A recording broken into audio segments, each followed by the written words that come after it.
दोस्तों हमारे चैनल को सब्सक्राइब करिए, बेल आइकन को दबाइए और बेल आइकन को ऑल पर क्लिक कर लीजिए ताकि हमारी लेटेस्ट वीडियो आपको सबसे पहले मिल सके और ये बिल्कुल फ्री है। हेलो दोस्तों, आप सभी का बहुत बहुत स्वागत है हमारे यूट्यूब चैनल पे। मैं एडवोकेट राजेश लोधी आप सभी का स्वागत करता हूं। दोस्तों इस वीडियो में हम आपको बताएंगे कि अगर आप रजिस्ट्री कराने जा रहे हैं प्लॉट या जमीन की तो आपको किन बातों का ध्यान रखना चाहिए रजिस्ट्री कराने से पहले। तो सबसे पहले दोस्तों आप रजिस्ट्री कराने जाते हैं तो आपको जो है आपने मान लीजिए कोई प्लॉट परचेज किया है तो उसका आपको एग्रीमेंट जरूर करना चाहिए और एग्रीमेंट में जो है सारी शर्तें आपको लिखना चाहिए, जैसे कि जो एग्रीमेंट है कितनी जमीन का हुआ है और जो पैसे का लेन देन है उसको स्पष्ट आपको लिखना चाहिए। इससे होगा दोस्तों कि रजिस्ट्री के समय जो है विक्रेता मुकरेगा नहीं अपनी बात से, और अगर वो मना करता है कोई चीज में तो आप जो है उस पर कार्रवाई करवा पाएंगे। अब दूसरी चीज ये है कि पेमेंट का भुगतान हो गया है या फिर कुछ पेमेंट आपको जो है रजिस्ट्री के समय ही देनी हुई है, ऐसा तय हुआ है आप दोनों के बीच में। तो सबसे पहले आप जब रजिस्ट्री कराने के लिए जाते हैं तो पेमेंट का लेन देन आप पहले पूरी बात क्लियर कर लें। अब कुछ केसों में होता यह है कि आधी पेमेंट जो है पहले ही दे दी जाती है और बाकी जो कुछ पेमेंट रहती है वो रजिस्ट्री के समय ही दी जाती है।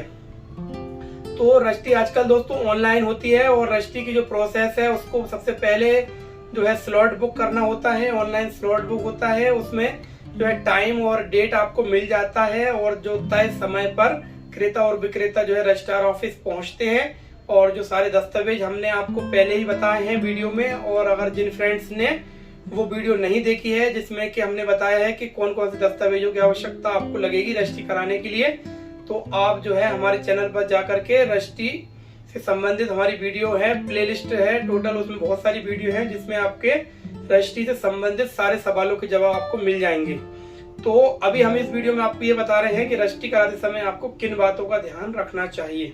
तो सबसे पहले दोस्तों पेमेंट का हमने आपको बताया है। पेमेंट का कोशिश ये करिए कि कुछ पेमेंट आप रोक कर रखिए और जब रजिस्ट्री होती है उसी दिन आपको, जब रजिस्ट्री हो जाए, साइन हो जाए, फोटो वगैरह सारा काम हो जाए रजिस्ट्रार ऑफिस में, तब आप कुछ पेमेंट वहां पर दीजिए। और दूसरी चीज ये है कि पेमेंट का भुगतान जो है ज्यादा से ज्यादा आप ऑनलाइन करिए। आप कैश में पेमेंट करने से बचिए, कम से कम पेमेंट आप कैश में करिए या फिर हो सके तो सारी पेमेंट आप ऑनलाइन ही करिएगा। अब उसमें बहुत सारे बेनिफिट्स आपको मिलने वाले हैं। रजिस्ट्री होने के बाद में जब नामांतरण के लिए आप केस लगाएंगे वहां पर भी ऑनलाइन पेमेंट का जो है आपको अच्छा बेनिफिट मिलता है नामांतरण के लिए।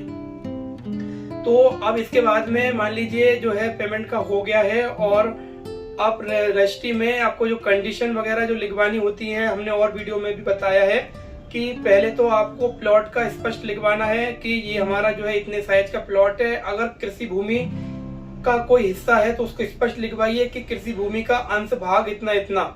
नहीं, बहुत सारी हम रजिस्ट्रियां देखते हैं उसमें लोग कृषि भूमि का जिक्र नहीं करते हैं, उसको जो है नामांतरण के समय जब दाखिल खारिज की प्रोसेस होती है वहां पर दिक्कत आती है। तो अगर कृषि भूमि है तो उसका जिक्र करिए, डाइवर्टेड अनडाइवर्टेड है तो उसका जिक्र करिए कि अव्यावर्तित है या व्यावर्तित है, तो इन चीजों का जिक्र करना आवश्यक होता है।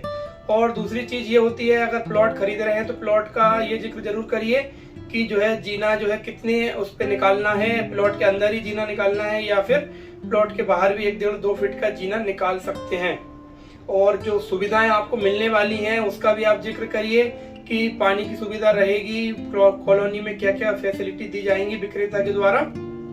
तो ये सारी चीजों का अगर आप पहले से करते हैं, डीड में आप लिखवा लेते हैं तो आपको आगे बेनिफिट मिलता है। तो रजिस्ट्री का एक और चीज हमने आपको बताई थी, स्लॉट बुक करते समय सर्विस प्रोवाइडर को भी जो आप स्टाम्प ड्यूटी देंगे उसको भी आपको ऑनलाइन ही पेमेंट करना चाहिए, उसको कैश देने से बचना चाहिए। और जो कंडीशन रहती हैं उसको आप पहले पढ़िए, उसके बाद स्लॉट को अपलोड करवाइए।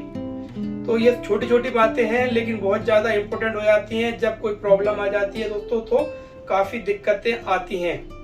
तो हमने आपको वीडियो में बताया है आपको क्या क्या सावधानियां रखना चाहिए रजिस्ट्री कराते समय।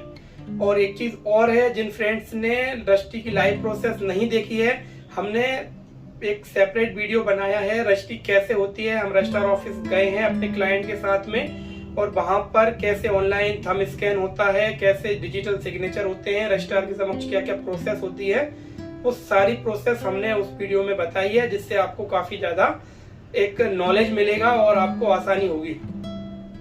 तो अब दोस्तों इस वीडियो को यहीं समाप्त करेंगे। जिन फ्रेंड्स ने चैनल को सब्सक्राइब नहीं किया, सब्सक्राइब करिए, बेल आइकन को दबाइए, ऑल पर क्लिक कर लीजिए ताकि आपको हमारी ऐसी ही वीडियोस मिलती रहें।